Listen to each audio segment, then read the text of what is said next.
है। सभी का स्वागत है। आशा है सबको आवाज जारी होगी। पक्का। कितने लोग जुड़ गए हैं समरदस्ती जी? समय ये हम लोग अभी इस समय 12 लोग जुड़ गए हैं, 12 लोग जुड़ गए हैं, अच्छा, वेरी गुड। है ना। मेरे सहित 12 लोग हैं इस समय। तो स्वांगशाला का यह एक नया वेंचर है जिसमें हम ऑनलाइन थिएटर वर्कशॉप करने वाले हैं। ऑनलाइन थिएटर वर्कशॉप जो है वो अपने आप में थोड़ा नवीन सा संस्करण है, नया सा शब्द है, लेकिन जैसे इस दुनिया ने बहुत सारी चीज़ों को बहुत नए ढंग से अंगीकार कर लिया है, पूरी शिक्षा पद्धति विद्यालय से हटके अब गूगल मीट पे आ गई है।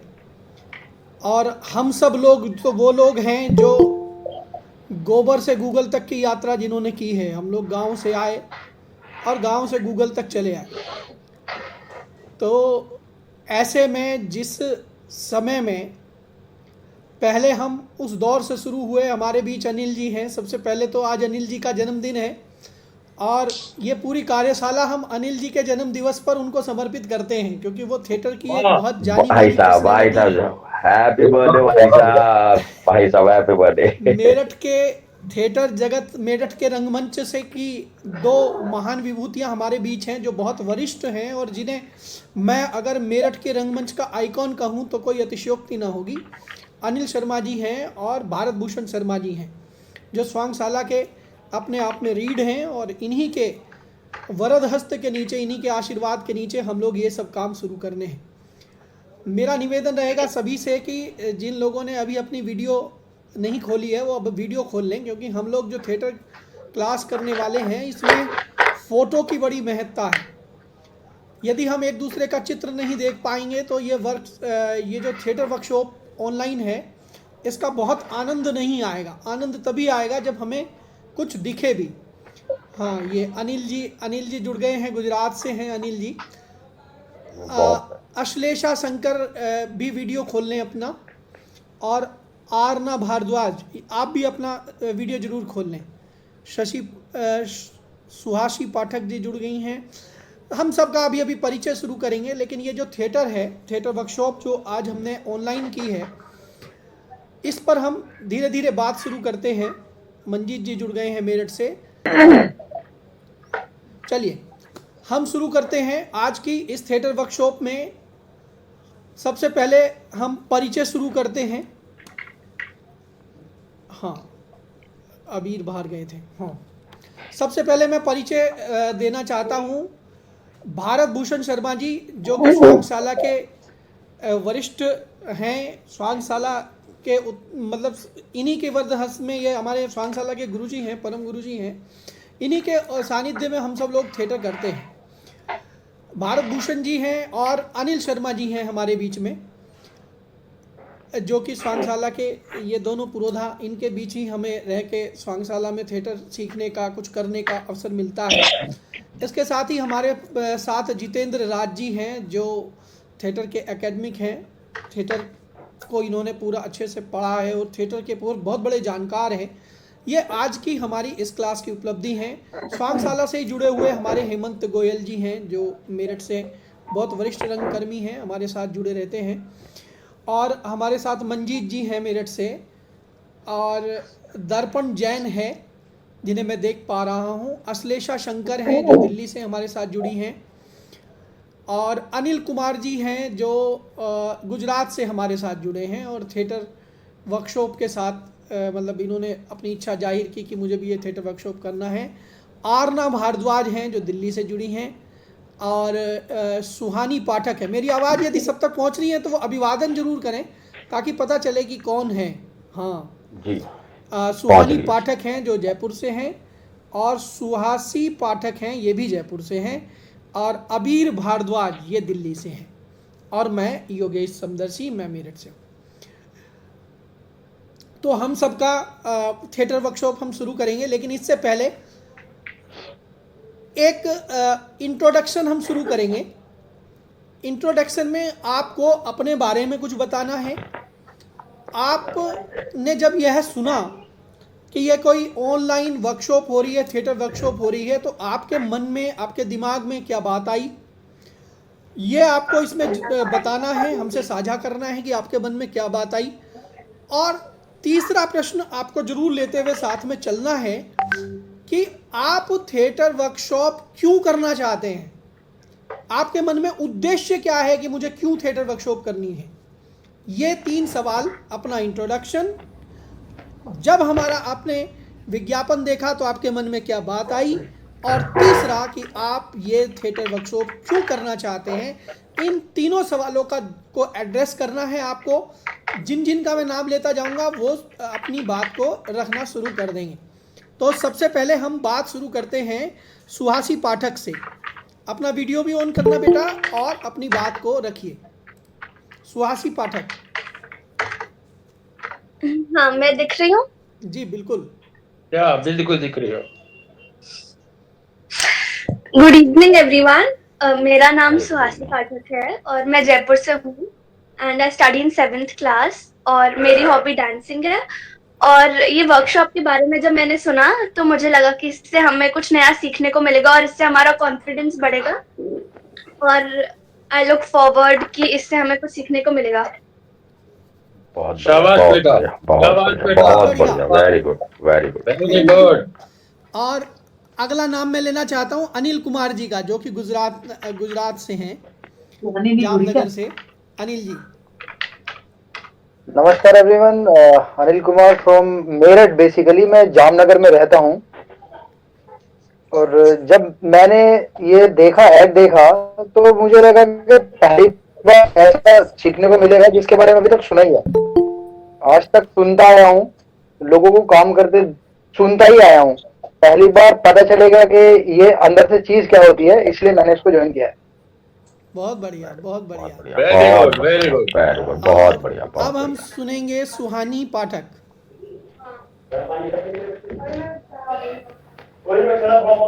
नमस्ते, मेरा नाम सुहानी पाठक है और मुझे किताबें पढ़ना बहुत अच्छा लगता है। मैंने ये वाली वर्कशॉप इसलिए ज्वाइन की क्योंकि मैं बहुत टाइम से चाहती थी कि मैं स्टेज पे परफॉर्म करने का एक्सपीरियंस ले पाऊँ, लेकिन अब वो स्टेज वाला एक्सपीरियंस तो पता नहीं कब मिलेगा। सो मैं बस सीखना चाहती हूँ कि मुझे फ्यूचर में जब भी अपॉर्चुनिटी मिले तो परफॉर्म कर सकूँ। वेरी गुड, और मैं बहुत वेरी एक्साइटेड हूँ इस गुड। वर्कशॉप क्या बात। के। Thank you. बहुत बढ़िया, बहुत बढ़िया। Very good, very good, very good, nice, और नाइस, बहुत बढ़िया। अब बारी है शाबाश। अबीर भारद्वाज। नमस्ते, मेरा नाम अबीर है। मैं 6th ग्रेड में पढ़ता हूँ और मुझे एक्टिंग की फील्ड में और अपनी स्किल्स को एनहांस करना था। जब मुझे इस अकेडमी के बारे में जब मुझे पता चला कि ऐसी वर्कशॉप हो रही है ऑनलाइन एक्टिंग की, तो मुझे लगा ये अच्छा मौका है, क्योंकि अभी हम दिल्ली में बैठे हुए मेरठ में जो हमारे वरिष्ठ रंगकर्मी हैं मेरठ के, उनसे जुड़ पा रहे हैं। तो ये मेरे लिए बहुत बड़े सम्मान की बात है और मुझे यहाँ से कुछ सीखने को मिलेगा, ये आशा रखता हूँ मैं। वाह, बहुत सुंदर बेटा, बहुत बहुत सुंदर। बढ़िया, बहुत बढ़िया, बहुत बढ़िया। God bless, God bless. और अब हम सुनते हैं विशाल जी जुड़े हैं हमारे साथ। विशाल शर्मा जी। विशाल जी, आप अपनी वीडियो भी ऑन कर लीजिए। सादर प्रणाम सबको। जी, अपनी वीडियो भी ऑन कर सादर लीजिए। प्रणाम, सादर प्रणाम। सभी सादर प्रणाम। मैं विस्तार शर्मा IMT में फैकल्टी हूँ और जी। बचपन से शौक रहा है कि मंच पर मतलब कुछ जौहर दिखाने का, लेकिन इस तरह से जैसे आप लोग परफेक्ट बिल्कुल एक्टिंग वगैरह ना, उस तरह से तो कभी नहीं रहा। लेकिन वही सीखने के लिए आप लोगों के साथ में जुड़ा हुआ हूँ और मार्गदर्शन आपका मिलता रहेगा। तो जो चीजें रह गई थी बचपन में और पहले समय में, जो ओवर करके निखर करके सामने आएंगी, इसी आशा के साथ आप लोगों के साथ जुड़ा हूँ। बहुत सुंदर, बहुत ग्रेट, अच्छे। ग्रेट, बहुत बढ़िया, बहुत बढ़िया, बहुत बढ़िया। वाह। पंकज शर्मा। पंकज शर्मा दुबई से हैं। पंकज, आवाज आ रही हो और अपना वीडियो ऑन करके अपनी बात रखो। नमस्कार सभी को। जी, मेरा नाम पंकज शर्मा है और मैं दुबई में जॉब करता हूँ। पहली बार अपॉर्चुनिटी मिली इतने व्यस्त समय में से अपना समय निकाल के हम ऑनलाइन कुछ सीख सकें। एक्टिंग के साथ मैं स्कूल टाइम से जुड़ा हुआ हूँ। बीच में गाजियाबाद में एक वर्कशॉप हुआ करती थी ललित मोहन थपलियाल जी के सानिध्य में, उसको भी कई बार अटेंड करने का मौका मिला। और बस आगे कुछ करने का मौका इसलिए नहीं मिल पाया क्योंकि जॉब में व्यस्त हो गए थे। अब मौका मिला है जॉब के साथ में कुछ अपने पैशन को आगे बढ़ाने के लिए, तो उसी का यूटिलाइज करने की कोशिश कर रहे हैं। Thank you. बहुत cool, बहुत नाइस, cool। बहुत बढ़िया, नाइस नाइस। और अब दर्पण जी, दर्पण Jain. Hello everyone, my name is दर्पण जैन और मैं ओप्टा थिएटर से हूँ। ऑलरेडी आप मेरे को जानते ही हैं सब। तो मैं वर्कशॉप इस वजह से ऐड करी है मैंने ताकि मैं और चीज़ें सीख सकूँ। वैसे भी आपसे बहुत चीज़ें सीखता रहता हूँ और चाहता हूँ वर्कशॉप में भी एक बार रह भी आप न्यू चीज़ें सिखाना चाहेंगे, उन चीज़ों को भी मैं सीख सकूँ और बेहतर कर सकूँ अपनी एक्टिंग को। बहुत बढ़िया। वाह, बहुत बढ़िया, बहुत बढ़िया भाई, बहुत बढ़िया। और अब अश्लेषा शंकर। अश्लेषा शंकर, बेटा आवाज आ रही है आपको? Hello everyone, my name is Ashlesha. मैं I study in class 8th और मुझे एक्टिंग अच्छी लगती है तो इसलिए मैंने मतलब कि ज्वाइन करा और डांसिंग और ड्राइंग अच्छी लगती है। बहुत अच्छे, बहुत बढ़िया बेटा, बहुत बढ़िया बेटा, वाह। लगे रहिए आप। मंजीत बहुत जी सर, मैं मंजीत सिंह मेरठ जिले के एक देहाती अंचल से बिलोंग करता हूं और पेशे से मैं किसान हूं। और जी आर्टिकल लाइन में इसमें लगभग 2004 से मैं जुड़ा हुआ हूं और आपका हरियाणा, मुंबई सभी जगह मैं गया भी। और मुक्ताकाश नाट्य संस्थान में मैं लगभग 3 वर्ष काम किया। इस बीच पत्नी के स्वास्थ्य को तरह तरह की विकारों से घिर जाने से थोड़ा मैं नर्वस हुआ, लेकिन आज जो मैं आपके बीच में हूं, जो थिएटर लाइन से मैं जुड़ा हूं और इस सोशल मीडिया के जरिए मैं सोशल मीडिया का भी धन्यवाद करना चाहता हूं। जो मेरे मन का कलाकार है मैं उसको आगे ले जाने के लिए, आगे बढ़ने के लिए ये थिएटर लाइन मुझे मिली है, तो ये मेरा सौभाग्य है और ये मेरा शुरू से ही सपना रहा है। मंच मेरा सबसे पहला वो रहा है कि मैं किसी मंच पे जाऊं, कुछ लोगों के बीच खड़ा होने का सौभाग्य मुझे प्राप्त हो। बहुत बढ़िया, बहुत बढ़िया, बहुत बढ़िया। वाह मंजीत जी, वाह। और अब हमारे वरिष्ठ रंगकर्मी हेमंत गोयल जी। मेरा नाम हेमंत गोयल है और मैं पिछले कई सालों से छोटा मोटा नाटक करता रहता हूँ, सीखता रहता हूँ। लेकिन जो ना मेरी सोच ये कहती है कि जितना हम लोग यंग से जुड़ेंगे उतना हम लोगों के अंदर एनर्जी आएगी। तो मैं तो उस एनर्जी को प्राप्त करने के लिए जुड़ा हूँ सर इससे। बहुत बढ़िया, वाह भाई वाह, बहुत बढ़िया। आपकी आशा जरूर पूरी होगी। तो ये हमारे आज के जितने लोगों ने इस वर्कशॉप को अभी आरना मेरे ख्याल से भी नहीं आ पाई। अभी आरना कहाँ है इसमें? आरना, हाँ अभी आरना भारद्वाज रह गई है, मैं पहुंचता हूँ। हाँ आरना मैंने जाना और उसके साथ में स्टेज पे जाने से और किसी अच्छे से बोल नहीं पाती सबके सामने, इसलिए मैंने ये एक्टिंग सेशन ज्वाइन किया ताकि मैं हेजिटेट ना करूँ पब्लिक स्पीकिंग में। और मेरी हॉबी डांसिंग है और ड्राइंग है। वाह भाई, वाह भाई, बहुत बढ़िया आरना, बहुत वाह बेटा, वाह बेटा, वाह। परिचय सबका हुआ। अब हम जितेंद्र जी से सबसे पहले मैं परिचय तो जितेंद्र जी का मैंने दिया, लेकिन जितेंद्र जी अपने बारे में और कुछ बताना चाहें विस्तार से जोड़ सकते हैं। लेकिन उनसे मेरा सबसे पहले सवाल रहेगा कि जितेंद्र जी, ये जो समय है, इस समय में ये अभी हम देखें इस पैनल में हर आयु के लोग हैं, मतलब हमारे बीच में बच्चे भी हैं और मतलब हम एक तरह से कह सकते हैं कि एक हर आयु वर्ग के लोग हमारे साथ हैं। तो थिएटर जो है वो इस दृश्य को कैसे देखता है और थिएटर के जो विद्यार्थी हैं वो उसको कैसे देखते हैं, ये बात थोड़ा जोड़ते हुए आप अपनी बात को रखें। ये प्रथम सत्र है कि परिचय के रूप में ही आपको अपनी बात रखनी है। आदरणीय जितेंद्र जी। सर बहुत बहुत धन्यवाद। मैं अच्छा वक्ता नहीं हूँ, ये आपने पता नहीं किया, एक बहुत बड़ी उम्मीद रख दी कि मैं अपने वक्त शब्द रखूं, आज तक रख ही नहीं पाया।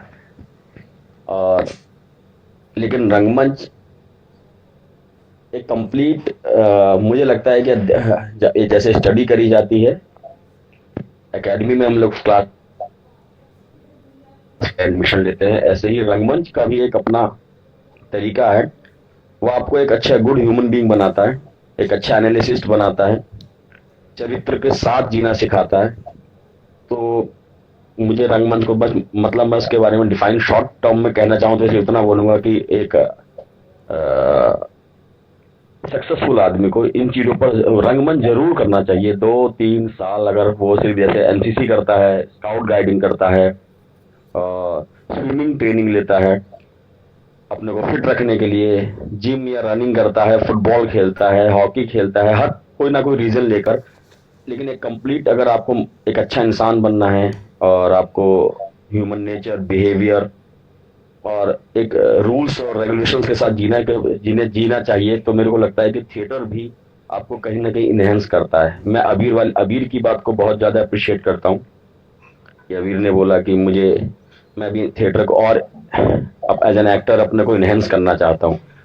तो एज एन ह्यूमन बीइंग हमको इनहेंस करते रहना चाहिए, अपने को आगे बढ़ाते रहना चाहिए, नई नई चीजें सोचते खोजते रहना चाहिए। तो मेरे को थिएटर सिर्फ यही लगता है कि एक नए अभी स्टार्टिंग लेवल पर आदमी सिर्फ इसी रूप में है, आगे की तो बहुत बड़ा क्षेत्र है। बहुत बहुत आभार जितेंद्र जी, बहुत बढ़िया बोले। और ये हम सब के लिए प्रेरणा की बात है, जैसा कि जितेंद्र जी ने कहा कि थिएटर जो है वो बहुत सारे जीवन मूल्य हमारे भीतर पैदा करता है। और यही थिएटर, इसीलिए थिएटर जो है वो बच्चों से लेके और बड़ों तक हर आयु वर्ग में थिएटर एक ऐसी चीज़ है कि जहाँ पर आप बहुत कुछ सीखेंगे। अभी हम जब वर्कशॉप शुरू होगी आपको बहुत आनंद आने वाला है। आइए इसी श्रृंखला में मैं निवेदन करना चाहता हूँ अनिल जी से कि अनिल जी इस वर्कशॉप, इस पूरी अपने जीवन में थिएटर के महत्व के बारे में थोड़ा सा बताएं, ताकि फिर हम आगे इंट्रोडक्शन एक पूरा सत्र कंप्लीट करें। आदरणीय अनिल जी। मेरा नाम अनिल शर्मा है और लगभग 40 वर्षों से हम थिएटर कर रहे हैं। उस वक्त से कर रहे हैं कि जब तक कि रंगमंच के लिए सुविधाएं भी इतनी नहीं हुआ करती थी, जैसे तैसे करके सब करा करते थे। और लेकिन अब आज की तारीख में धीरे धीरे स्टेज के लिए भी, रंगमंच के लिए भी बहुत सारी सुविधाएं हमको मिलने लगी हैं। इससे हमारा जो रंगमंच है वो भी बहुत उत्कृष्ट हो गया है। इसलिए सबसे बड़ी बात देखो, बाकी तो आगे बताएंगे, भारत जी बताएंगे और बताएंगे। मेरा सिंपली ये कहना है कि जैसा भी जितेंद्र जी ने कहा, ये रंगमंच के माध्यम से आदमी का व्यक्तित्व निखरता है। अगर आदमी रंगमंच से जुड़ता है, सबसे पहले तो उसे एक कॉन्फिडेंस आता है इतने लोगों को फेस करने का। उससे लाइफ में कितना उसको लाभ होता है, चाहे वो कोई इंटरव्यू फेस करे, दुनिया के किसी बड़े आदमी को फेस करे, उसके साथ में एक कॉन्फिडेंस है कि मुझे इससे कैसे बात करनी है। ये सिर्फ रंगमंच ही सिखा सकता है और कोई माध्यम इतना सशक्त नहीं है जितना कि रंगमंच। मैं इसमें अभी इतना ही विराम देता हूँ। बाकी बहुत बढ़िया। अब हम अनिल जी ने बहुत अच्छी बात कही है और बहुत अनुभव की बात है। अब मैं निवेदन करना चाहता हूँ भारत जी से, जो कि हमारे इस पूरे जो भी हमारी 14 दिन की वर्कशॉप रहेगी इसमें मुख्य रहेंगे और हर वर्कशॉप, हर क्लासेस को बहुत ध्यान से देखेंगे भी और अपने उद्बोधन भी देंगे। तो आदरणीय भारत भूषण जी अपनी बात रखें आज उद्घाटन सत्र के अवसर पे। सभी को नमस्कार, प्यार, आशीर्वाद।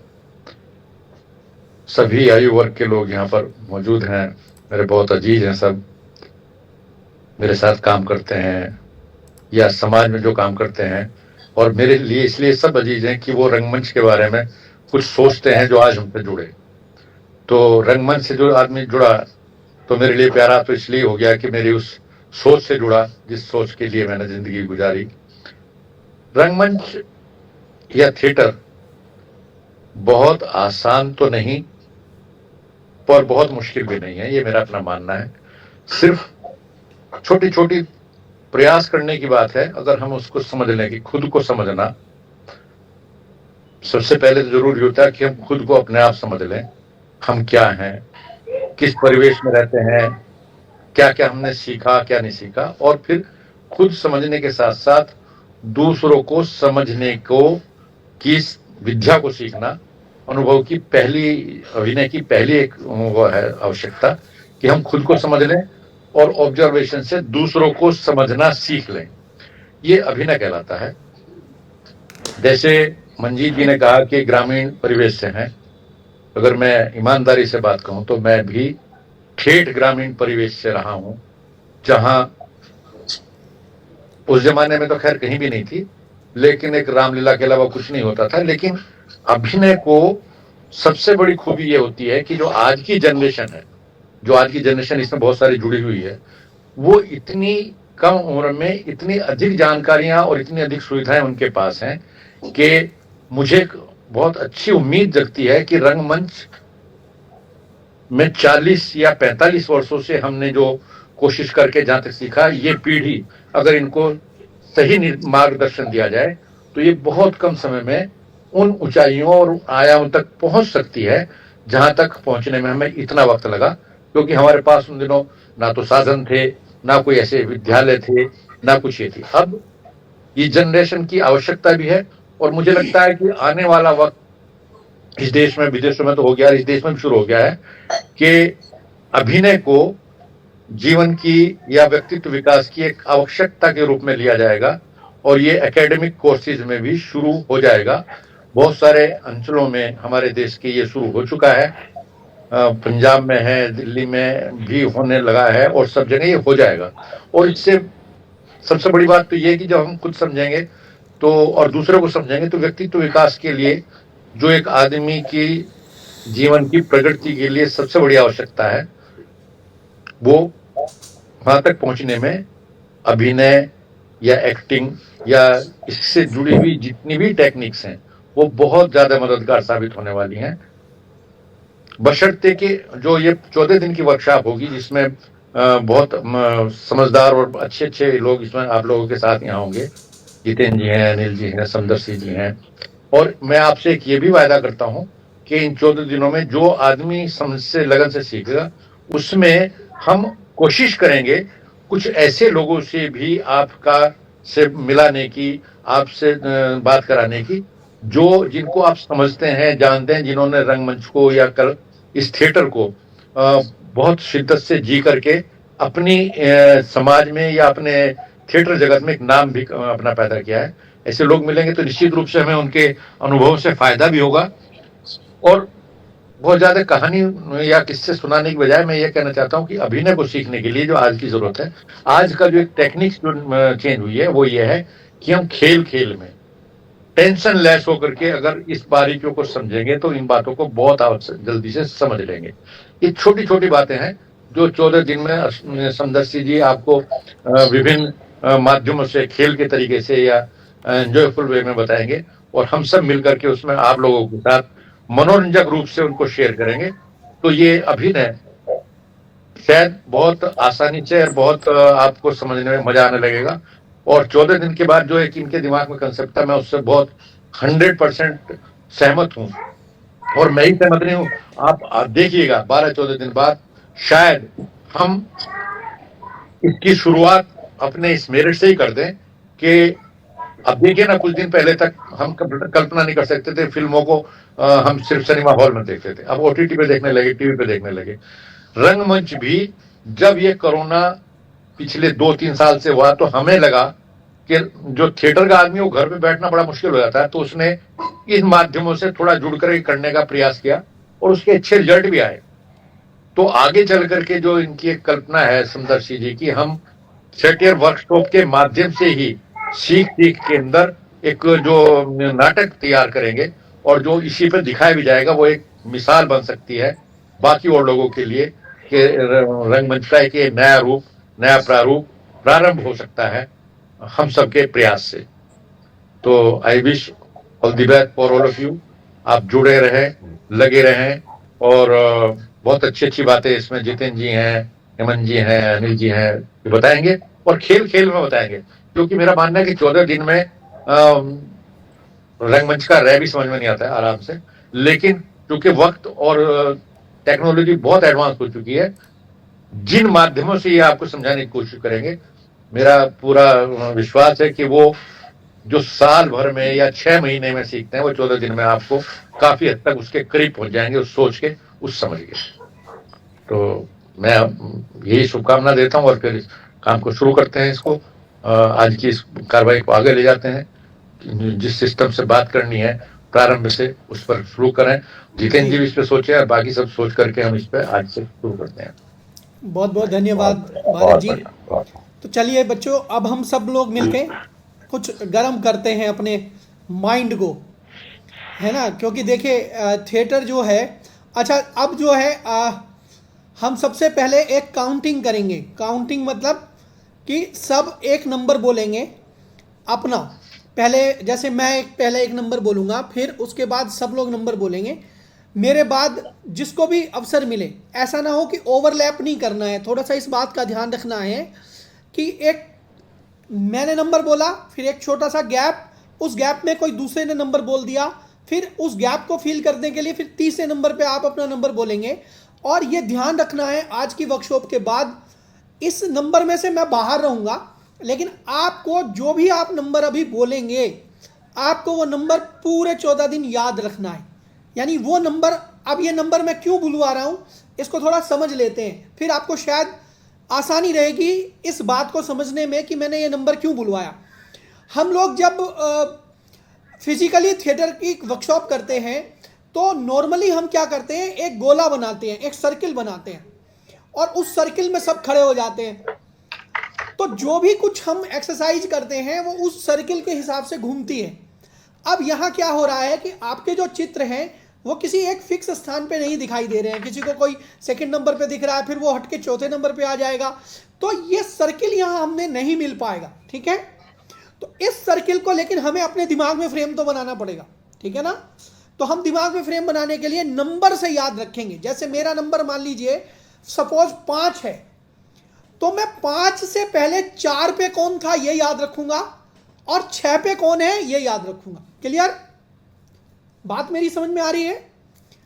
हमें 3 नंबर याद रखने हैं, एक अपना, एक अपने से पहले का और एक अपने के बाद वाला नंबर। क्लियर, तो सबसे पहले नंबर बोलना शुरू करेंगे, अबीर से शुरू करते हैं। अबीर गिनती शुरू करेगा। 2 नहीं, 1। हाँ, मैं नहीं हूं, मैं बाहर हूं, मैं रेफरी हूं। हाँ, अबीर 1। नेक्स्ट 2 नंबर किसने बोला? मंजीत जी ने 2 नंबर बोला। ठीक है, बोलते जाएं। 3 गोयल जी। गोयल नहीं, अनिल। 3 पे कौन? 3 नंबर अनिल जी। 3 अनिल जी ने, हाँ जी 3 अनिल जी। ठीक है, 4 पंकज। 4 पंकज। ठीक है, 5 सुहानी। 6 सुहासी 6। 7 गोयल साहब। 8 आरना। No. नो। अश्लेषा?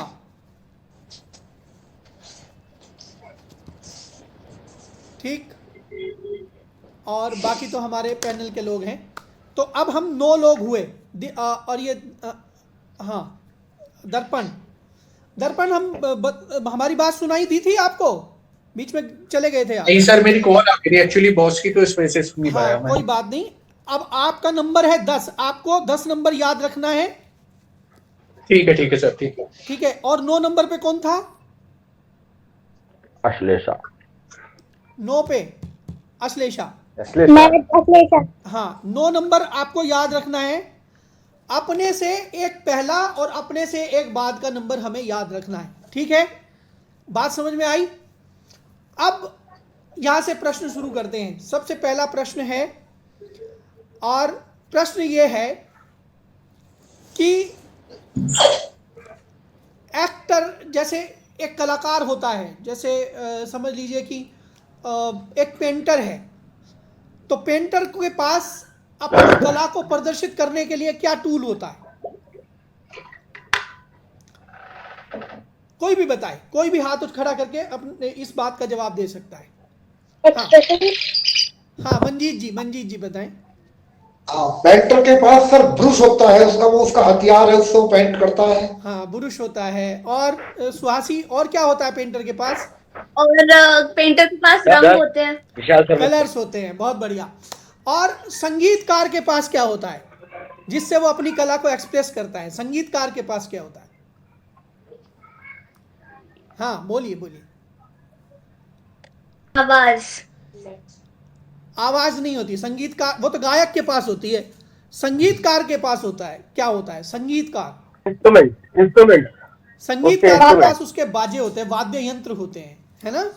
और गायक के पास क्या होता है? वोकल, आवाज होती है। एक कवि के पास क्या होता है? लेखक के पास क्या होता है? कलम। नहीं, कलम से क्या होगा? कलम तो मेरे पास भी है। उसकी इमेजिनेशन कवि के पास होती है, उसकी इमेजिनेशन। हाँ, कलम, उसके पास होते हैं शब्द। इमेजिनेशन भी सबके पास होती है, लेकिन लेखक को या कवि को के पास टूल होता है उसके शब्द, है ना? उसकी शब्द शिल्प। तो इसी तरह एक थिएटर आर्टिस्ट के पास क्या होता है? उसके फेस एक्सप्रेशन। थिएटर आर्टिस्ट के पास क्या चीजें हैं कि जिससे वो अपने कला का प्रदर्शन करेगा? है? बताइए। बॉडी लैंग्वेज और एक्सप्रेशन और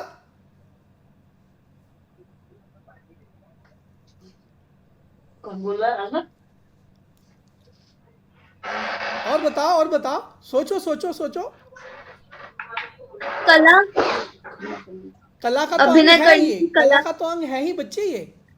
ये तो सभी कलाकार हैं, लेकिन जो थिएटर आर्टिस्ट की कला है। जी, क्या कह रहे गोयल साहब? अभिनय। हाँ, और ये तो अभिनय तो एक होल चीज हो गई, लेकिन उसके पास है क्या चीज? एक्सप्रेस किससे करेगा वो? मंच, आंखें। मंच पे तो सब करते ही हैं। मंच पे तो सब करना ही है। देखिए, जैसे संगीतकार के पास साज होता है, जैसे गायक के पास आवाज होती है, और जिस तरीके से लेखक के पास शब्द होते हैं, इसी तरह एक अभिनेता के पास 2 चीजें होती हैं। सबसे पहले उसकी आवाज होती है, वो आवाज के जरिए अपने भीतर की अभिव्यक्ति को लोगों तक पहुंचाता है। और दूसरा उसकी पूरी बॉडी होती है। बॉडी और आवाज, ये 2 चीजें उसके पास टूल की तरह होती हैं, जिससे वो सामने वाले लोगों को बांधता है। यदि इसकी आवाज अच्छी होगी, यदि इसके संवाद अच्छे होंगे, तो ये बहुत देर तक अपने सामने बैठे हुए लोगों को बांध सकता है। और इसी के साथ यदि उसकी बॉडी लैंग्वेज अच्छी होगी, यदि उसकी बॉडी उसका साथ दे रही होगी संवाद के अनुसार। अब देखिए, ऐसे नहीं होगा कि एक आदमी युद्ध के सीन में खड़ा है, एक सैनिक की तरह बात कर रहा है, लेकिन बात कैसे कर रहा है? बोल कैसे रहा है? चलो, आज लड़ लेते हैं किसी से। तो यदि वो इस तरह से बात करेगा तो क्या लगेगा कि ये कोई सैनिक बोल रहा है?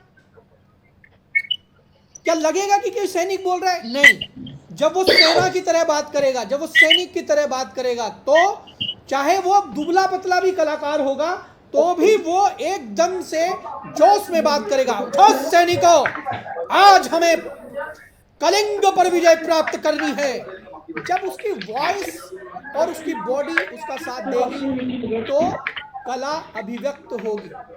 अब इसमें भी जो महत्वपूर्ण चीज है वो क्या है? एक तो आवाज, मैंने बताया आवाज कहां से निकलती है? गले से निकलती है। इसके अलावा एक्सप्रेशंस, किसी बच्ची ने बताए थे, एक्सप्रेशंस बहुत पावरफुल टूल है एक अभिनेता का।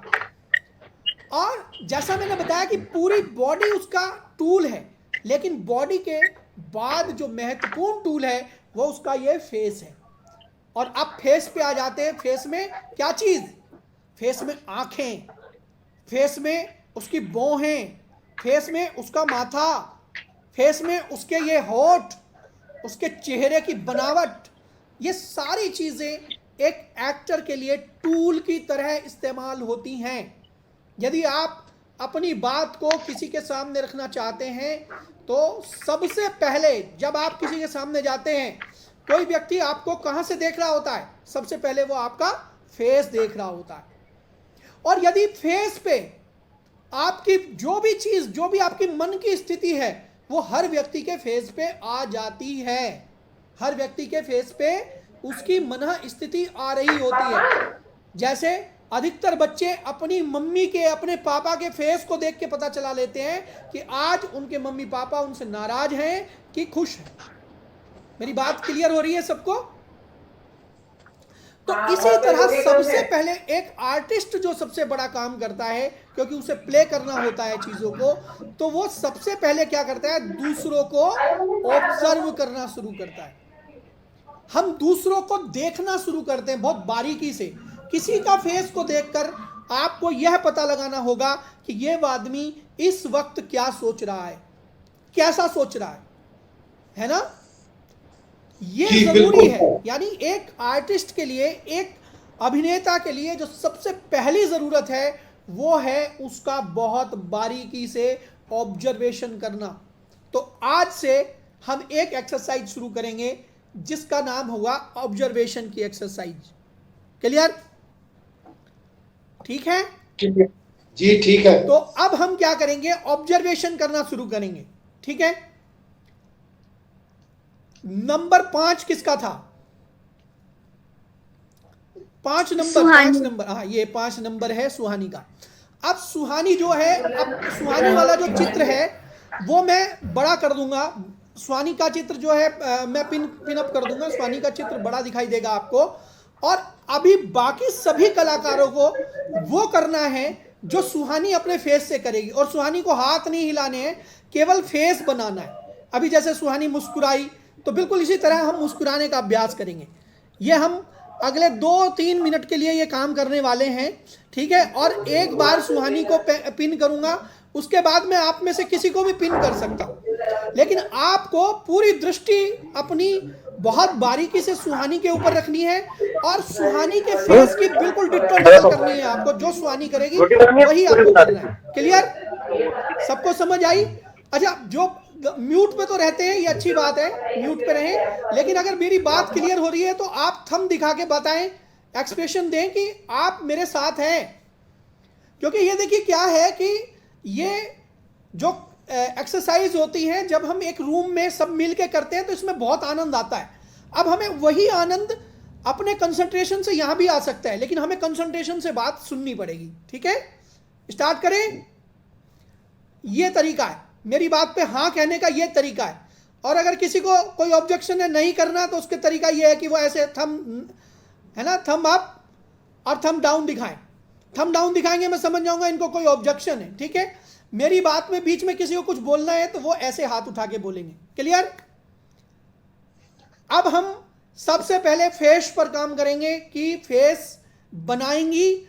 और सुहानी, मैं तुम्हें कहता हूं कि जो तुम फेस बनाओगी ना, वो कुछ मन में सोचते हुए बनाना। ठीक है, जैसे कभी तुम्हें किसी स्कूल में डांट पड़ी हो तो वो डांट सुन के तुम्हें कैसा लगा था, तो कैसा फेस हो गया था, कभी कोई किसी ने मजाक की थी तो क्या हुआ था। यानी पास्ट की कोई घटना सोचती रहोगी, फेस इंप्रेशन चेंज करती रहोगी और हम सब तुम्हें कॉपी करेंगे। Okay, start.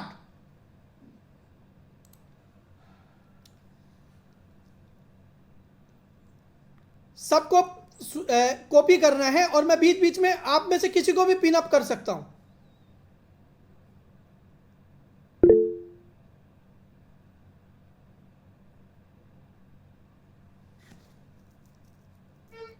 ये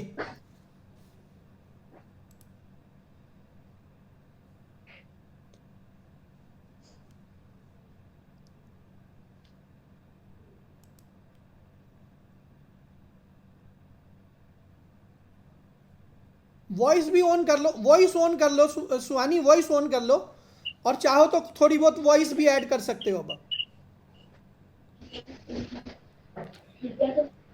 हाँ, सुहानी वॉइस ऐड करना चाहो वॉइस ऐड कर सकते हो। हाँ जी।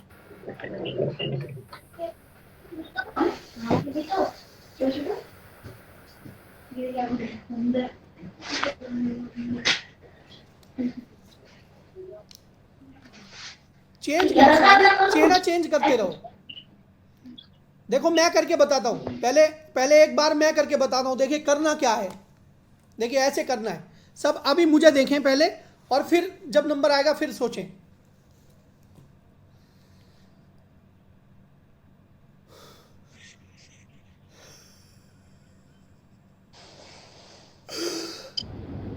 हाँ?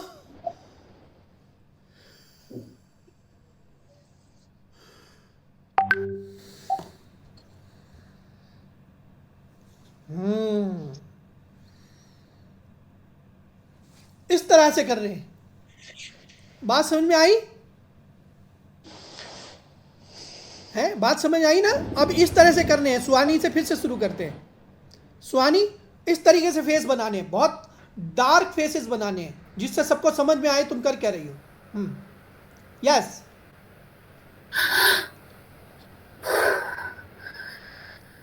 सब रिएक्शन करेंगे इसी तरह। हाँ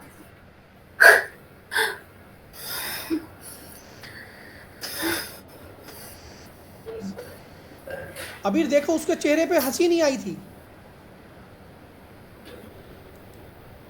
देखो वो रो रही है।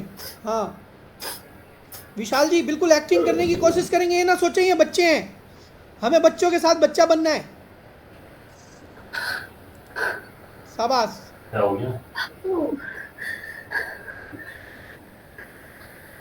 सुहासी वीडियो ऑन नहीं ऑफ नहीं करनी है। सुहानी करते रहो आप। मंजीत जी फॉलो करो सुहानी को, सुहानी की तरह चेहरा बनाइए। देखिए वो रो रही है, उसने देखो कैसा चेहरा बनाया उसने, तो देखिए कैसी हो रही है वो, बिल्कुल वैसा ही फेस बनाना है। शाबाश। आरना देखो उसको कैसे रो रही है, वो कैसे विलाप कर रही है, वैसा ही चेहरा बनाना है बिल्कुल। शाबाश, गुड। अनिल जी हंस नहीं रही है वो, देखो उसको वो कैसे कर रही है। हम सबको सुहानी को देखना, सुहानी देखो कैसे वो परेशान हो रही है, ऐसे ये करना है। चलिए हम लीडर चेंज करते हैं। अब हमारा लीडर है अबीर। अबीर फेस इंप्रेशंस देगा और हम सब अबीर को फॉलो करेंगे। हाँ रेडी, 1 2 3 स्टार्ट।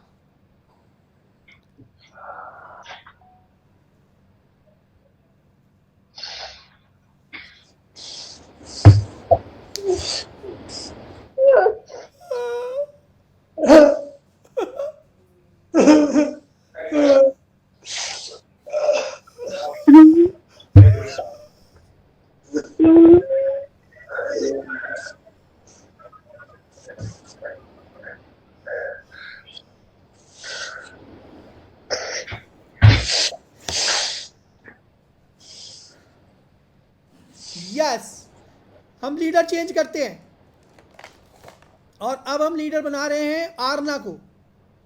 आरना जैसा एक्शन करेंगी वही करेंगे हम सब। चलिए आरना स्टार्ट।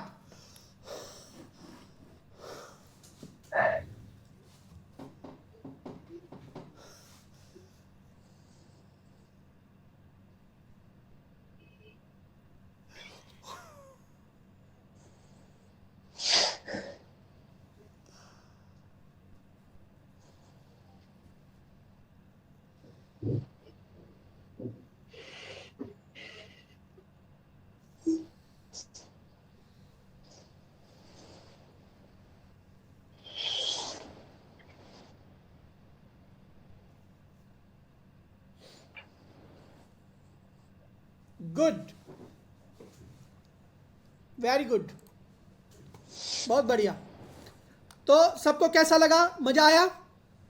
अभी वॉइस ऑन कर लेंगे सब, थोड़ी थोड़ी सी वॉइस करेंगे सब, वॉइस ऑन कर लेंगे सब वॉइस ऑन कर लेंगे। हाँ, मजा आया? Arna is not looking in my screen. ये बात समझ में आई सबको? ये एक्सरसाइज में मजा आया? बहुत मजा आया सर, बहुत। हाँ। अच्छा, इसमें करना क्या है कि हाँ जी। कल ये वाली एक्सरसाइज हम कल भी करेंगे, तो कल के लिए इस पर काम करना, घर पे सोचना, तैयारी करना, ठीक है?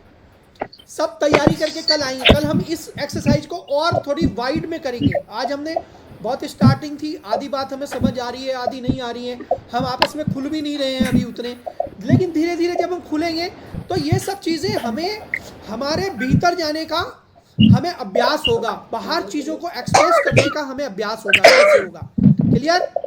तो आइए एक दो एक्सरसाइज और बताता हूँ। सबसे पहले एक एक्सरसाइज, 2-3 एक्सरसाइज हैं जिनको रोज एक कलाकार को करना चाहिए। उसके करने से क्या होता है कि ये जो देखिए मैंने बताया कि हमारा जो टूल है वो फेस है ना? तो इस फेस की कुछ एक्सरसाइज हमें करनी चाहिए। जैसे ये देखिए, मैं जैसे जैसे करता हूँ आप करने की कोशिश कीजिएगा मेरे पीछे। हाँ, ये जो होठ है ऐसे मुंह बंद कर लेना है, पीछे की तरफ खींचना है, दांत अंदर से दांत बंद हो जाएंगे और ये होठ पीछे की तरफ जाएगा, इस तरह। दांतों पे बहुत जोर डालना है। यहां पे आपके जो ये हिस्सा है, इस हिस्से को आप पीछे की तरफ को वो करेंगे, ठीक है? एक, इसी का दूसरा है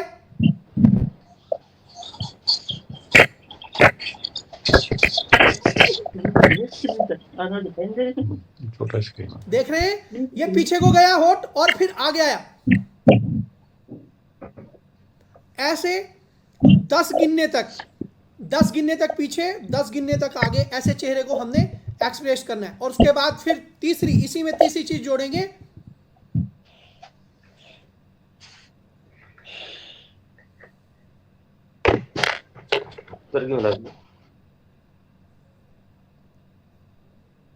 क्लियर? फिर उसके बाद आते हैं आंखों पे। देखिए, आंखों को देखिए, यही सब टूल्स हैं हमारे जिनके जरिए हमको एक्सप्रेशंस देने होते हैं। आंख,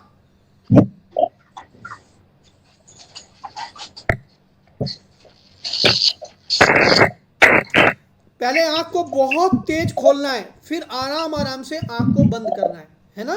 पहले बहुत तेज खोलना है, फिर आराम आराम से बंद कर देना है।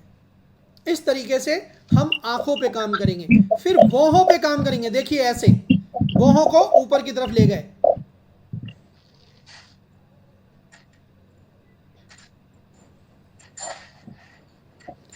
भौहों नचाने का काम करेंगे, है ना? और अब उसके बाद पुतली पे काम करेंगे। इस वाली एक्सरसाइज के लिए क्या करना है आपको? एक पॉइंट बना लेना है सामने, थोड़ा सा दूर, थोड़ा सा एक पॉइंट बना लेना है और वहां से देखना शुरू करना है। और बहुत धीरे धीरे हम, चेहरा हमारा नहीं हिलेगा, बॉडी हमारी एक जगह रहेगी, केवल हमारी आंख की जो पुतली है वो पहले लेफ्ट जाएगी और फिर धीरे धीरे करके पूरी राइट जाएगी। क्लियर? ऐसे कहेंगे और लेफ्ट,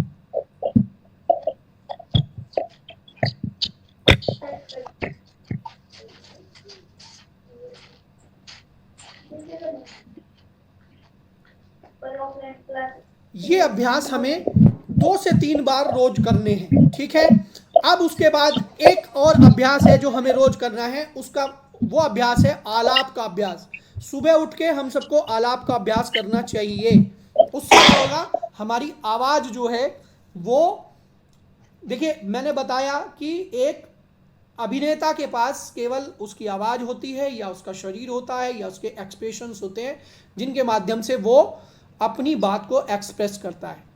और एक बात और है कि यदि आपको किसी ने बुरा कह दिया, यदि आपको किसी ने क्रोध दिलाने वाली बात कह दी, तो आपको झट से क्रोध आ ही जाएगा। उसके लिए आपको प्रयास करने की जरूरत नहीं है। आपको क्रोध की बात कहो, तुरंत आपको क्रोध आता है। लेकिन अभिनेता को जब हंसी आ रही हो अंदर से, जब अभिनेता को कोई गुदगुदी कर रहा हो, उसके बाद भी वो रोने का एक्शन करता है। ये अभ्यास है। इसलिए एक्टिंग की क्लासेस की जरूरत है, इसलिए इसकी हमें एक्सरसाइज की जरूरत पड़ती है ना। नेचुरल वे में तो हम सब एक्सप्रेशन करते ही हैं। कोई हमें डांट दे तो हमें गुस्सा आ जाता है, कोई कुछ भी कह दे, कोई हंसी का चुटकुला सुना दे तो हम हंस पड़ते हैं। लेकिन अनायास हंसना और अनायास अपने मूड को चेंज करना, यही अभिनेता के लिए अभ्यास है। जैसे एक क्रिकेटर रोजाना अभ्यास करता है।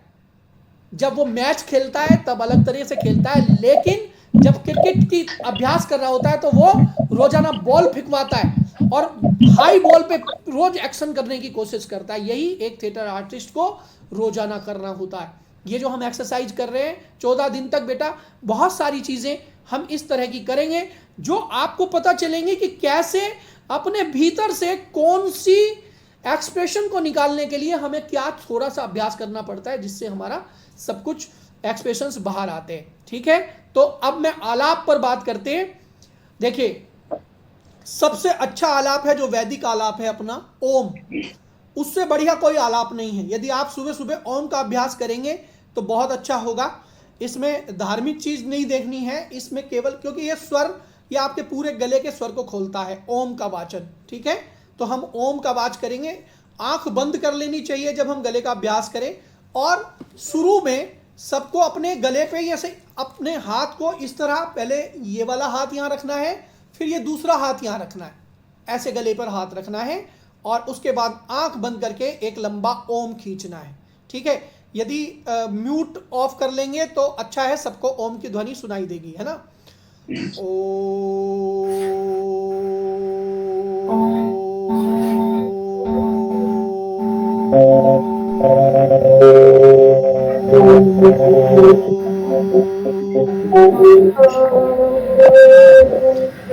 इसी तरह 5 बार इसी लेवल पर। अभी देखिए मैं लेवल पे बात करूंगा, इसे समझ लेना। अभी फिर फिलहाल इसी लेवल पर सबको ओम बोलना है। दोबारा दूसरी बार करेंगे शुरू।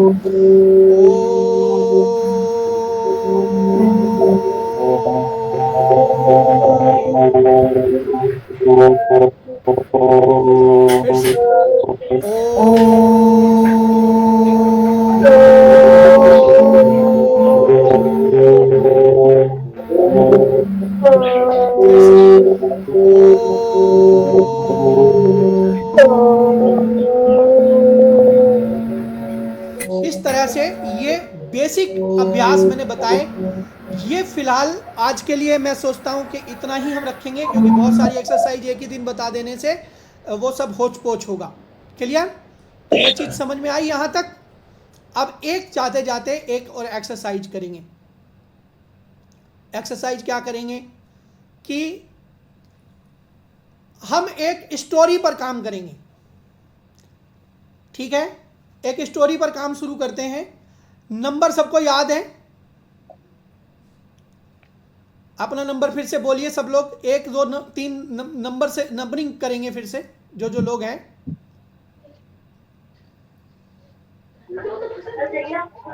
हाँ, 1 नंबर। अभी।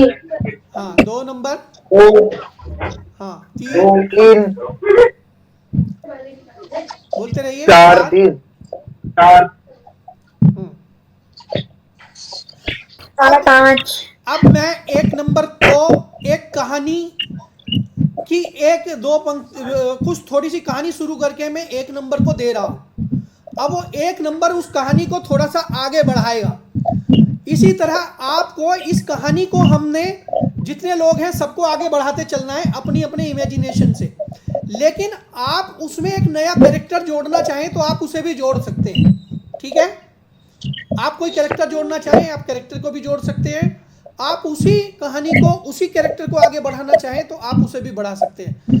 और हमें कहानी जोड़ते वक्त इस बात का ध्यान रखना है कि जहां से मूल कहानी शुरू हुई थी वो भटक ना जाए, कभी पहला पात्र भटक ही जाए कहीं, जो मैं शुरू करूं वो मामला भटकना नहीं चाहिए, ठीक है। तो एक बार एक बुजुर्ग आदमी शहर में अपने बेटे के लिए जूते खरीदने गया। अबीर, सर जूते कुछ ज्यादा ही महंगे थे और वह उन्हें खरीदने का पसंद था। ठीक है, नेक्स्ट नंबर। लेकिन उसने सोचा जूते बेटे के लिए जूते ले जाऊं तो कैसे ले जाऊं। Next number. तो बेटे ने सोचा कि पापा पर शायद बोझ ना पड़े, इसलिए मैं सोचता हूं कि जूतों के लिए मना कर दूं। नहीं, लेकिन बेटा तो बाजार गया ही नहीं था अनिल जी। अच्छा, गड़बड़ हो गई तो अनिल में स्टोरी तो बाजार में है और बेटा घर में है। अच्छा फिर से आप पकड़िए उस कहानी को। ओके, तो फिर पापा ने सोचा कि कैसे भी करके मुझे उसके लिए जूते लेके जाने हैं, चाहे मुझे उसके लिए मित्र से उधार ही क्यों ना लेना पड़े। शाबाश, आगे आगे अगला नंबर। मेरे उधार लेने के लिए उसके मतलब वो अपने शर्मिंदगी समझता था किसी दोस्त से उधार लेने की, तो इसलिए उसने सोचा कि क्यों ना मैं आज डबल मजदूरी करूं और डबल मजदूरी करके अपने बेटे के जूते लेके जाऊं। Good, next number. तो वो फिर वो अपने काम जिन क्या करता है उनसे जाके बोलता है कि मैं डबल मजदूरी करके पैसे ज्यादा कमाना चाहता हूँ आज के लिए, लेकिन जिनके यहाँ वो काम करते थे अच्छे आदमी नहीं थे, तो उन्होंने मना कर दिया कि अगर आप तुम डबल मजदूरी भी करोगे तो तुम्हें उतने ही पैसे मिलेंगे जितने रोज मिलते हैं। वाह वाह वाह, नेक्स्ट नंबर। तो फिर वो बुजुर्ग आदमी निराश हो गया, पर उससे अपने बेटे के लिए जूते खरीदने थे, तो उसने सोचा कि अगर मैं अपने बेटे से इतना प्यार करता हूँ तो मैं कुछ भी करके, भले ही उधार लेके या फिर कोई भी उपाय निकाल के अपने बेटे के लिए जूते लेने जाना चाहता हूँ। तो भगवान से उसने यही प्रार्थना की कि कोई उपाय उसके मन में आए। Very good, next number. Next number नहीं है तो उससे नेक्स्ट जो भी अवेलेबल है वही उस स्टोरी को आगे बढ़ाएं। विशाल जी आप आगे बढ़ाइए। वह दुकान में होता है, उसके पास में जितने पैसे होते हैं, लेकिन वहां जो जूते उसको पसंद आ रहे होते हैं वो थोड़ा और महंगे होते हैं। सोचता है कि मेरे बेटे के पास भी ऐसे, उसने किसी के पास ऐसे जूते देखे थे किसी अमीर बेटे के पास में, तो उसको लगता है कि मेरा बेटा भी ऐसे ही जूते पहने, लेकिन उसके पास में देखता है तो उसके पास उतने पैसे कम होते हैं उसके पास में जो है। फिर वो विचार कर रहा होता है किस प्रकार से मैं इन जूतों को खरीद पाऊं। Very good, Aarna. उसके बाद जब वो दुकान में जाता है तब वो वहाँ पे जो दुकान में जूते दिखाता है वो उससे पूछता है कि तुम यहाँ पर क्या कर रहे हो। तो वो कहता है मैं अपने जूते के बच्चे के लिए जूते लेने आया हूँ, पर मेरे पास ज्यादा पैसे है नहीं। तो वो बहुत ही भला इंसान होता है और वो कहता है कि तुम्हारे पास जितने भी पैसे हैं तुम मुझे दे दो और बाकी पैसे मैं अपने मैनेजर या बॉस को भर दूंगा आपकी तरफ से, तुम अपने बेटे के लिए जूते ले जाओ। अब इसमें एक ट्विस्ट पॉइंट लाना है। अब यहाँ तक तो एक सर्किल पूरा हो गया, अब कहानी को हमें बाइंड करना है और एक ट्विस्ट पॉइंट लाना है। यहाँ पे कौन लाएगा?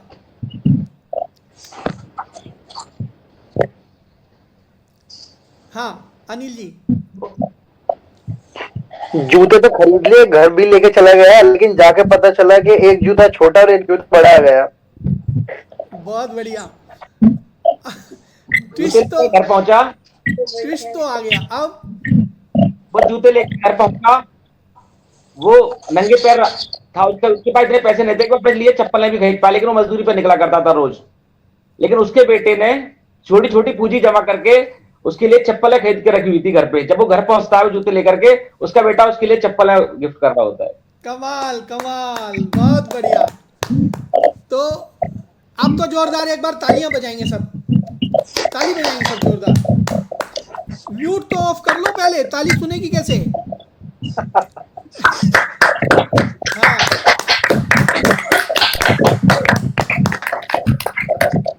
तो आज की जो वर्कशॉप है उसको हम यहीं पे स्टॉप करेंगे। सर ये मेरी बिटिया है, ये भी चाह रही है कि कल से ये भी अटेंड करेगी। बिल्कुल बिल्कुल, सब करें। ओ बहुत बढ़िया, बहुत बढ़िया, बहुत अच्छा बहुत है ये, बढ़िया। बिल्कुल सब करें। और अब हम जितने भी लोग हैं एक एक सर्किल आएंगे और सब अपनी आज की क्लास के एक्सपीरियंस शेयर करेंगे। और इसमें हमारे जो दोनों बुजुर्ग जो हमारे साथ हैं, जो हमारे गुरुजी हैं, भारत जी हैं और अनिल जी हैं, और जितेंद्र जी ने भी पूरी एक्सरसाइज देखी है, तो ये लोग बाद में बोलेंगे। पहले हम सब लोग अपने एक्सपीरियंस दो वर्ड में, एक एक सेंटेंस में शेयर करेंगे, लेकिन बोलेंगे सब, बताएंगे सब कि आपको कैसा लगा। ठीक है, स्टार्ट करेंगे नंबर 1 से। 1 नंबर। तो मुझे लगा कि हमें दिशा मिली इस क्लास से, इस कक्षा से, क्योंकि हम एक दिन में तो सब कुछ सीख नहीं सकते, लेकिन हमें ये दिशा मिली, मार्गदर्शन मिला कि हमें क्या करना चाहिए और अभी में हम अपना कैसे सुधार ला सकते हैं, परिवर्तन ला सकते हैं। बहुत बढ़िया, सबके सुनेंगे और ताली भी सबके लिए बजाएंगे। अब दो नंबर, सेकंड नंबर। देखिए सर, एक बहुत ही बड़ी ऊर्जा महसूस की मैंने, एक अलग प्रकार की ऊर्जा मुझे मिली है आप लोगों के बीच में बैठ कर। और ये एक शायर की 2 लाइनें मुझे याद आ रही है, मैं चलता चलता कहूंगा कि आप नहीं होते तो गजल कौन कहता, आप नहीं होते तो गजल कौन कहता, इन हंसते हंसी चेहरों को कमल कौन कहता। देखिए ये मोहब्बत का ही तो असर है दोस्तों, वरना कौन पत्थरों को ताजमहल कहता। वाह, चलिए नंबर 3। एक्सप्रेशंस वाली क्लास देखने के बाद पता चला कि ऐसी सिमिलर क्लास हम घर में अक्सर देखते हैं, लेकिन आज वाली थोड़ी स्पेशल थी और लगा कि मजा आने वाला है। नंबर 4। आज पुराने टाइम से दोबारा से जुड़ा हुआ, पुराने स्कूल टाइम में जब हम एक्टिंग वर्कशॉप किया करते थे, तो उसका नया एक ऑनलाइन वर्जन देखने को मिला, बड़ा अच्छा लगा। बहुत अच्छे, बहुत बढ़िया। आज कुछ नया सीखने को मिला और मुझे सीख के बहुत अच्छी क्लास के लिए और ज्यादा एक्साइटेड हूँ, और 14 डेज में और भी बहुत कुछ सीखने को। बहुत बढ़िया, शाबाश। आज की क्लास से बहुत ही अच्छा लगा, आज हमने कुछ नया सीखा, और मुझे लगता है कि अगले 13 डेज में हम लोग और भी बहुत कुछ सीखेंगे। और आज जो सारी एक्सरसाइजेज हुई उनमें बहुत मजा आया, और अब देखते हैं नेक्स्ट 13 डेज में हम लोग और क्या क्या सीखेंगे। Very good, next. शाबाश बेटा। मुझे लगता है कि हम सभी सोए हुए हनुमान है एक्टिंग के, और आप जो जामन की भूमिका में है, जो कि हमारी एक्टिंग को जो है लगाएंगे। बहुत बढ़िया, तालियां। बहुत अच्छे। मुझे लगता है कि हम लोग रोज ही एक्टिंग कर रहे होते हैं, क्योंकि एक पिता होता है, वो एक पिता की भूमिका में होते हैं, पति की भूमिका में होते हैं, बेटे की भूमिका में होते हैं, रोज ही तमाम वो चीजें कर रहे होते हैं। एक प्रोफेशन में होते हैं, वहाँ एक अलग एक्टिंग हम लोग कर रहे होते हैं, लेकिन आप लोग हमारे लिए बहुत ही वो हैं जो हमारी प्रतिभा को निखारेंगे। बहुत बढ़िया, नेक्स्ट आरना। बहुत अच्छे। मैं एक्चुअली इस टाइम पर कुछ नहीं कर रही होती हूँ, ऐसी पढ़ी हुई होती हूँ, बैठ के कुछ करने को होता नहीं, तो मम्मी से डांट पड़ती है कि तुम्हें कल जाना पड़ेगी। तो इससे एक तो मुझे बहुत अच्छा लगा, मुझे बहुत हंसी आई सबके साथ में, और बहुत कुछ सीखने को भी मिला है, और मेरा टाइम इस टाइम तक तो बहुत अच्छा पास हुआ है। बहुत बढ़िया। हम जितेंद्र जी आज की पूरी क्लास का समअप करेंगे और कुछ इसमें जोड़ेंगे भी जो कुछ हमने किया। बहुत अच्छा लगा, मुझे बहुत अच्छा लगा देखकर, नए विचारों के साथ नए नए लोग हैं अपने कर रहे हैं। सॉरी, मतलब बहुत अच्छा लगा। ये मुझे सबसे अच्छा एस्पेक्ट ये लगा कि आपने बातों बातों में बताया कि बॉडी लैंग्वेज पे काम करना चाहिए एज एन एक्टर। दूसरा कि कहानी जोड़ने का जो आपने पैटर्न का डिजाइन किया, एक साधारण तरीके से आपने बताया कि इस कहानी को आप, इससे दो चीजों पर काम हुआ। एक तो विजुलाइज किया होगा लोगों ने, अगर कोई भी कहानी किसी ने सुनाई है, जो भी शब्द कहे हैं, तो उन्हें उसको विजुलाइज किया होगा उन्होंने, देन उसको डिलीवरी दी होगी, और देन नेक्स्ट जो उसके बाद जिसका टर्न होगा, उसको उसे मजबूरी है कि जहां पर उस पहले वाले ने डायलॉग या स्टोरी को छोड़ा है, मुझे वहीं से ही अकॉर्डिंग द पहले वाले कैरेक्टर के हिसाब से ही मुझे विजुलाइज करके आगे कहानी को बढ़ाना है। तो ये जो लिंकअप तरीके से इन्होंने काम किया और उस पर सोचा होगा, तो एक विजन पे तो काम करने लगे, एक थॉट पे तो काम करने लगे, एक स्टोरी डिजाइन करने लगे, तो बहुत अच्छा था। ये मैं स्टार्टिंग के दिन का अच्छा मानता हूँ उसको। बहुत बढ़िया समदर्शी जी, बहुत बढ़िया। Thank you sir, thank you. Anil ji अपनी बात रखें। अनिल जी, कैसी लगी ये क्लास हमारी? आज वाकई में बहुत ही अच्छा लगा कि सारे हमारे जितने भी हमारे आज आए हैं बच्चे बड़े, सब हमारे साथी लोग हैं, सब रंगमंच को सीखने आए हैं, और उन्होंने हंसते खेलते ही, और यही उद्देश्य भी है हमारा कि वैसे तो ये बड़ा गूढ़ विषय है और उसको करने में बड़ा समय लगता है, लेकिन इतनी कम अवधि के अंदर किसी भी तरीके से अगर हम अपनी बात को हंसी मजाक या के खेल के माध्यम से हम उनके पहुंचा सके, यही हमारा एक उद्देश्य है। और उसमें आज की क्लास के अंदर मैं समझता हूं समदर्शी जी आपने बहुत अच्छा किया है, और बहुत अच्छे तरीके से इसी तरीके से कंटिन्यू रखें, ताकि एक इंटरेस्ट बना रहे, क्योंकि बड़ा बोझिल विषय भी है। अगर इसे हम भरत मुनि के उससे लेकर के चलेंगे तो सारे भाग जाएंगे, और हमें तो अभिनय इनको किसी तरीके से बताना है, वो सिखाना है, तो वो बच्चे पकड़ रहे हैं, सब समझ रहे हैं, अच्छी बात है। बधाई के पात्र हैं समदर्शी जी, आप बहुत अच्छा किया। आभार सर। अब हमारे भारत भूषण जी अपनी बात रखेंगे, और ये एक तरह से अध्यक्ष से उद्बोधन होगा, वो पूरी डिटेल में बात रखें, और जहां कुछ हमसे त्रुटि भी हुई हो उसे भी सुधारेंगे।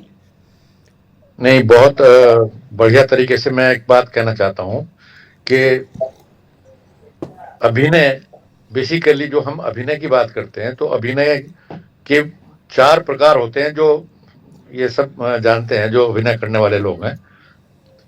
उन 4 प्रकारों को अगर हम अलग अलग ढंग से व्याख्या करें उनकी, तो वो एक लंबा और बोरिंग विषय हो सकता है। लेकिन आपने 4 प्रकार होते हैं कि एक तो होता है वाचिक, आंगिक, सात्विक और आहार्य। मैं सिर्फ 2 की बात करता हूं। 2 में आपने आंगिक और वाचिक के ऊपर कहानी के और उदाहरण देकर भी करा। ये बॉडी लैंग्वेज इसमें आंगिक में आ जाती है, और वाचिक में आती है कहानी, मुंह से बोलना, कथा एक होती है तो उसको सोचना, आगे बढ़ाना। आपने इन दोनों ही प्रकारों को जिस माध्यम से लेकर के चले हैं, ये एक प्रशंसनीय है। इन दोनों को और ज्यादा व्याख्या करने के लिए कल को और भी बातें इसमें जोड़ सकती हैं कि अभिनय की जो शुरुआत होती है वो आंगिक और वाचिक से होती है। अगर मुंह से संवाद नहीं होंगे और उन संवादों का चेहरे पर असर नहीं होगा, उन दोनों को आपने बताया। मैं चाहता हूं कि कल को थोड़ी सी बात इसमें और बताएंगे कि जितने भी हमारे आंगिक प्रयास होते हैं, जो अंगों से रिहर्सल हमारे नाटक होता है, उसमें हमारे हर अंग का एक विशेष प्रकार और आकार योगदान होता है। आंखें हमारे गुस्से को भी दिखाती हैं, हमारे प्यार को भी दिखाती हैं, हमारी नफरत को भी दिखाती हैं। इन तीनों चीजों को दिखाने के लिए इनके किस प्रकार इसकी व्याख्या की जा सकती है, आप इसको देखना, नहीं तो फिर किसी दिन हम करेंगे। इसी तरह हंसने में भी आंखों का कहाँ से सुगड़ती हैं, कहाँ फैलती हैं, ऐसे ही होठ होते हैं, वो हंसने में भी, गुस्से में भी उनका एक विशेष प्रकार होता है। तो ये सारी चीजें बताई जा सकती हैं, लेकिन कहानी के माध्यम से इस तरीके से आपने बताया, ये बहुत अच्छा प्रयास है। आंगिक और वाचिक का, आहार्य और वो सात्विक जो है इसके बाद की चीज है। इन 2 पर अगर ये काम कर गए 4 दिन 6 दिन भी, तो आधा नाटक इनको सीखने का मुकम्मल हो जाएगा। बहुत अच्छा प्रयास है। इन्हीं 2 प्रकारों पर हम कल को और चीज डिजाइन करें, किस तरीके से, ताकि वो इसको और अच्छी तरीके से समझ सकें। वाचिक को और आंगिक को बोलना सबसे ज्यादा जरूरी है, क्योंकि मुंह से निकली हुई बात उस कहानी को आपके कानों तक, कानों के माध्यम से दिल तक पहुंचाएगी, तो उसका असर होगा। और उसमें सहयोग करेंगे हमारे आंगिक अभिनय, ये जो बॉडी लैंग्वेज वाली बात होती है। तो इसी तरीके से हम उम्मीद है कि हम आने वाले जो 12-13 दिन हैं उसमें हम चारों प्रकारों को समाहित करके एक प्रकार बना लेंगे। और इसमें आज के इस प्रयास में एक जो इमेजिनेशन का पॉइंट था वो भी बहुत अच्छी तरह से आपने कहानी के माध्यम से कहा कि इसमें हम इमेजिनेशन को आगे कैसे बढ़ा सकते हैं, एक सोच को कैसे आगे बढ़ाते हैं। बेसिकली ये एक बहुत खूबसूरत एक तरीका था कहानी को और इमेजिनेशन के साथ जोड़ करके अभिनय तक समझाने का। बहुत अच्छी बात है और अब यह इस पर आगे काम करेंगे। इसको आप बड़े ध्यान से सुन रहे हैं, रोचक तरीके से सुन रहे हैं, बहुत अच्छी बात है। Thank you. धन्यवाद बालभूषण जी। तो अब आज की क्लास हम कंक्लूड करते हैं। कोशिश रहेगी कि 1.5 घंटे की रोजाना क्लास रहे। 2 समय का ऑप्शन दिया था हमने सबको कि एक 8 से 9 का क्लास था, एक 9 से 10 का था। कुछ लोगों ने 9 से 10 पे सहमति दी, कुछ लोगों ने 8 से 9 पे की। तो मैंने वो थोड़ा सा इधर से खिसकाया, थोड़ा उधर से खिसका के 8:30 से 10 का रख लिया। तो मेरे हिसाब से ये सही रहेगा सबके लिए समय, है ना। तो 10:30 से 8:30 से रोज क्लास करेंगे, 10:30 तक का समय रहेगा और 8:30 से 10 तक का समय रहेगा, है ना। 10-15 और इसमें एक बात मैं और कहना चाहता हूँ समदर्शी जी कि जो आज आपने हम इन 2 विशेष जो हमारे एक प्रकार थे उन पर जो आपने तरीके अपनाए हैं कथानी की इसके माध्यम से, जो खेल के माध्यम से, एक स्टोरी के माध्यम से, इसमें थोड़ा और आगे करें। और जितेंद्र जी आप इसमें थोड़ा सा और इसमें बच्चों को थोड़ा सा हमें बताएंगे या इनके साथ बताएंगे कि इन 2 प्रकारों बाकी प्रांगिक में हम किस तरह से एक्सरसाइज के माध्यम से या किस तरह से खेल के माध्यम से आगे बढ़ाएं। इस पर सोचे हैं बहुत सारी ऐसी चीजें, बहुत है। लेकिन सबसे बड़ी बात यह है कि जो बहुत समदर्शी जी ने कही कि ये ऑफलाइन में तो बहुत आसानी से खेल हो सकते हैं, लेकिन ऑनलाइन में इन खेलों को उसी तरीके से अंजाम दे पाना एक बहुत अच्छा तरीका था आपका। इस पर कल को और बात ही नहीं पर हम करें, मैं ये बात कह करके अपनी आगे बात बढ़ाएं। जी। तो अब हम आज की क्लास को वो ख़त्म कर रहे हैं। लेकिन थिएटर 2 चीज़ें, थिएटर आर्टिस्ट के भीतर, जिसके भीतर ये जो मैं अभी 2 चीज़ें बताने जा रहा हूँ, जिसके भीतर ये नहीं है वो थिएटर का आर्टिस्ट नहीं हो सकता। वो हो सकता है अपनी नाक, भौं, आँख सब नचा ले, वो हो सकता है दिमाग से भी बहुत तेज हो जाए, वो हो सकता है आपकी भाषण भी बहुत अच्छा दे ले, लेकिन यदि उसके पास ये 2 चीज़ें नहीं हैं तो वो कभी भी बहुत अच्छा थिएटर आर्टिस्ट नहीं हो सकता। और वो 2 चीज़ें हैं अनुशासन और कमिटमेंट। बिल्कुल गुड जी, बिल्कुल सही बात। अनुशासन और कमिटमेंट। कमिटमेंट क्या? यदि मैंने एक थिएटर शुरू किया, एक नाटक शुरू किया, तो मेरे हाथ में पात्र आया, मैंने पात्र का काम शुरू किया, तो मेरी जो प्रतिबद्धता है, मेरा जो कमिटमेंट है वो तब तक है जब तक वो शो ना हो जाए। और उस बीच में कुछ भी हालात कैसे भी होंगे, लेकिन एक कलाकार यदि मेरे भीतर होगा तो उन सारे हालातों को बाद में देखेगा, सबसे पहले अपने मंच के, अपने कमिटमेंट को देखेगा। तो इस वर्कशॉप में भी जो सबसे पहला गुण है जो आपको लेना है वो है बच्चों कमिटमेंट। और कमिटमेंट हमारा क्या है कि हमें 14 दिन तक साथ रहना है। सबसे पहला कमिटमेंट क्या है कि 14 डेज विदाउट एब्सेंट हम 14 दिन साथ रहेंगे। और जो लोग साथ रहेंगे निश्चित रूप से वो उनकी आधी ट्रेनिंग पूरी हो जाएगी इसी बात से कि वो 14 दिन साथ रहे। और अनुशासन क्या है? अनुशासन है दूसरा, क्योंकि हम दूर बैठे हैं, इसलिए सबसे पहला अनुशासन है कि जो समय कहा जाता है कि 8:30 बजे हमें ऑनलाइन आना है, हम ठीक 8:30 बजे ऑनलाइन आ जाएंगे, ये अनुशासन है। और 10 बजे से पहले नहीं जाएंगे, ये भी अनुशासन है। यदि हम आए और उसमें बीच में फिर हम खाना खाने चले गए, कुछ करने चले गए, तो यानी हम कलाकार बनने की पहली शर्त हम खुद तोड़ रहे हैं। और उसके बाद यदि हम कहते हैं कि नहीं हमें तो 14 दिन में कुछ लाभ नहीं हुआ, तो लाभ होगा नहीं। डॉक्टर के पास जाने से लाभ नहीं होता, डॉक्टर के द्वारा प्रेस्क्राइब की गई दवा खाने से लाभ होता है। तो यदि हमें इस 14 दिन में एक कैप्सूल लेना है, हमें एक्टिंग की एक कैप्सूल डोज लेनी है, तो उसके लिए 2 चीजें मैंने बताई, ये जरूरी है। सबसे पहले नंबर पे अनुशासन अनुशासन अनुशासन। और कमिटमेंट। क्लियर? अच्छी बात है। तो ये कमिटमेंट हमको निभाना है, अनुशासन निभाना है। अब क्लास का एक काम और बच गया और वो है अगले दिन के लिए होमवर्क। अगर हमने होमवर्क नहीं किया तो कल जब क्लास शुरू होगी तो उस समय हमारे पास क्या होगा कि हमने कल क्या सीखा था। तो कल का होमवर्क ये रहा, कल का होमवर्क है कि वो जो जूते वाली कहानी थी उस कहानी का एक शानदार सा क्लाइमैक्स 4 वाक्य तक, अधिकतम 4 वाक्य, 2 वाक्य या 4 वाक्य में सबको इस कहानी का क्लाइमैक्स अपने आप क्रिएट करना है। क्लियर? समझ में आया? जो ये कहानी आज हमने की थी इसको इमेजिनेशन करके, और कहानी का जो बेस्ट पार्ट होता है वो क्या होता है, या तो कहानी बाद में रुलाती है, या कहानी बाद में हंसाती है, या कहानी बाद में सोचने के लिए मजबूर करती है। इन सारे फैक्टर्स को ध्यान रख के आपको एक इसका क्लाइमैक्स तैयार करना है। और कल जब हमारी क्लास शुरू होगी तो हम सबसे पहले सबसे वो क्लाइमैक्स सुनेंगे। सबकी क्लाइमैक्स अलग होनी चाहिए। अब मैं आपको सब छूट दे रहा हूं। अभी हमने कहा कि उसी दायरे में कहानी बढ़ानी है, लेकिन नहीं, आप क्लाइमैक्स अपने तरीके से बनाइए। वो बंदा बाजार में था, जूता खरीद लिया है उसने, वहां से समझिए, और उसको कहानी यहां तक पहुंच गई है कि उसके बेटे ने भी उसके लिए चप्पल दे दी है। अब सोचिएगा यहां से आगे की कहानी। कल का ये होमवर्क, आज हम सब जुड़े, सबको बहुत मजा आया, मुझे तो बहुत मजा आया, आप लोगों को आया नहीं आया, है ना? तो बहुत अच्छे। और हमारी इस क्लास के बारे में आप इसी तरह अपने मत जो है वो लिख कर भी दे सकते हैं। चलिए, बहुत बढ़िया, thank you. Okay okay okay कल मिलते हैं फिर, कल मुलाकात होगी। अच्छा, ठीक है जी। ओके।